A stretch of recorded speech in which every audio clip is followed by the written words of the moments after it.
Je suis parti de 94 kilos, 95 kilos, je ne sais plus exactement. Je suis descendu en 2 mois et demi à 67 kilos. À 67 kilos, j'ai arrêté, puis j'ai encore perdu du poids, tombant à 65 kilos. En une semaine, mon corps a continué à maigrir. Bien que j'ai remangé du pain, des risotto, de la pizza, des kebabs, tout ce qui était là tout à fait normalement et je n'ai eu aucune difficulté à tenir le coup, absolument aucune. Je me suis plutôt demandé pourquoi les autres n'y arrivaient pas tous. Oui, alors c'était plutôt décontracté, très décontracté, mais j'avais une raison pour tout ce que j'ai fait. Sinon, on n'en paie les conséquences que quelque chose cloche. Ok, c'était donc l'état final de Michael. Mais ce qui est vraiment fascinant, c'est tout le chemin pour en arriver là. Faut savoir que pendant des années, il a été rongé par une frustration. Une question que franchement, beaucoup de monde se pose. Et cette question, la voilà.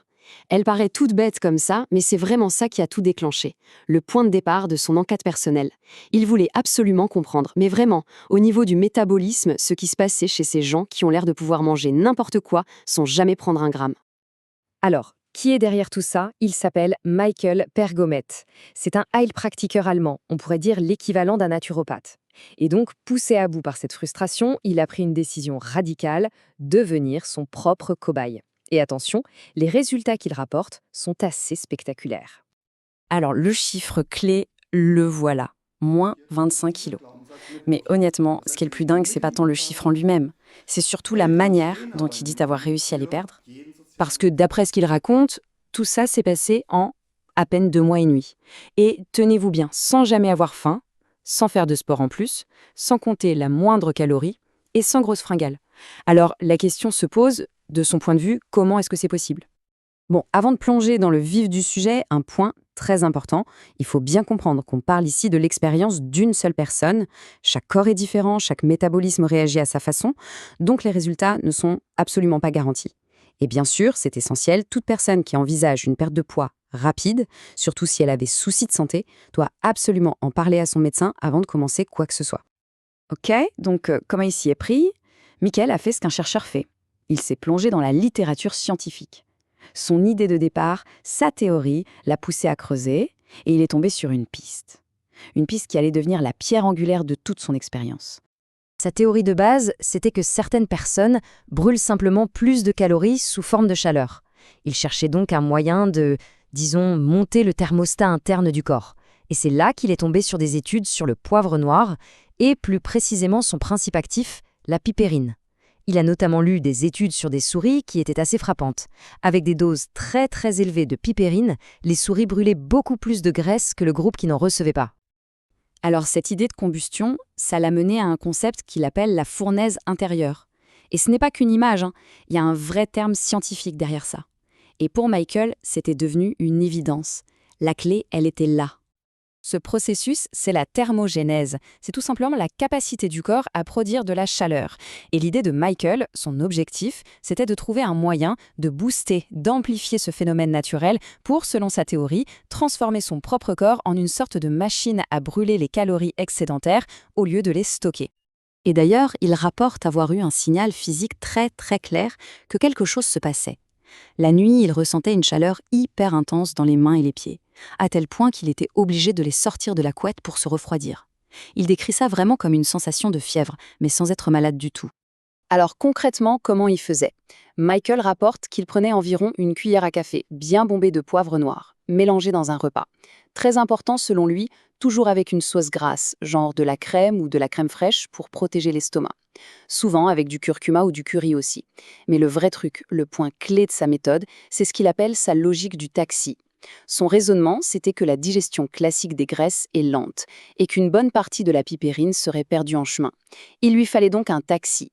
Et ce taxi, selon sa théorie, c'est un oméga 3 spécialement préparé pour être soluble dans l'eau.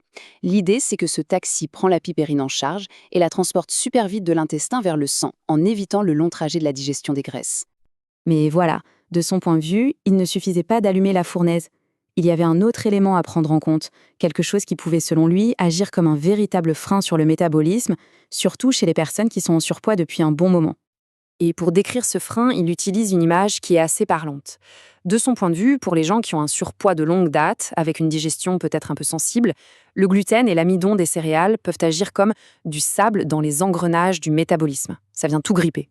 Mais là, attention, c'est un point hyper important de sa méthode. Pour lui, il ne s'agissait absolument pas d'une interdiction à vie. Pas du tout.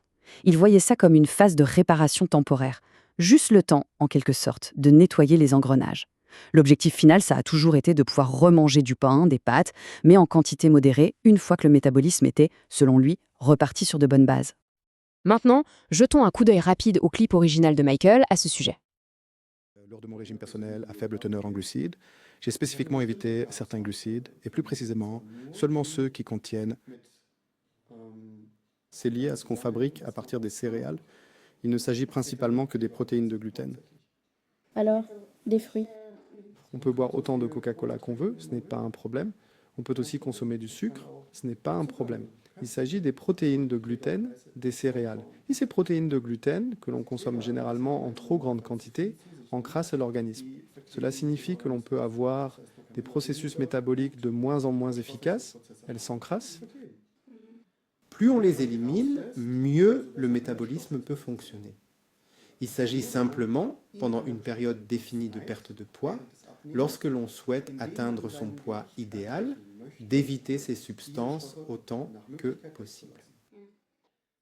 Pendant mon régime, 3 fois par semaine, au petit déjeuner avec ma mère, je mangeais quand même les petits pains.